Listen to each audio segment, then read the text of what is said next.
So, Laria, you have a story in the book that talks about Lilith, and of course, Lilith herself, that name does not appear in the Bible. Could you tell us where you got that idea and tell us about that?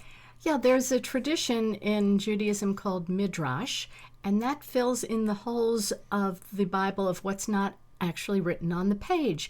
And there's a tradition that when God created man and woman, it was one being that was actually together, and then they were separated into man and woman, and it was not Adam and Eve, it was actually Adam and Lilith.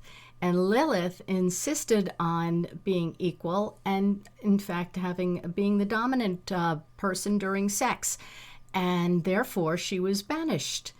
And I thought that was a fascinating topic to explore, the dynamics between men and women and how that sexual dynamic plays out. So Lilith is seen as a she-demon, but that comes from a very patriarchal point of view. So I wanted to tell it more from a woman's point of view.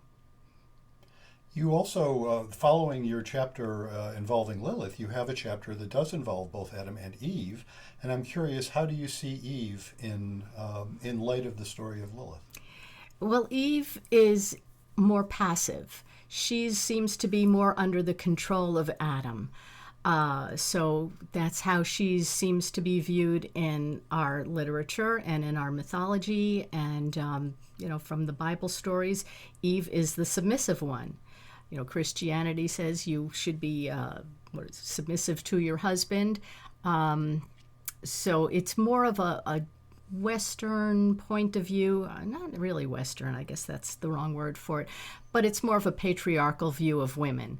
So I wanted to show the contrast between Lilith and Eve and how they play out in Adam's story.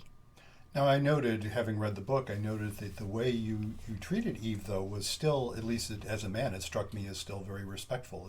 Was that your intention? Absolutely, because, Eve is a person in her own right. She's, we call her the mother of mankind or humankind because from our stories, Adam and Eve were the first human beings. So Eve certainly has a high place in my regard and in regards of people who do study the Bible.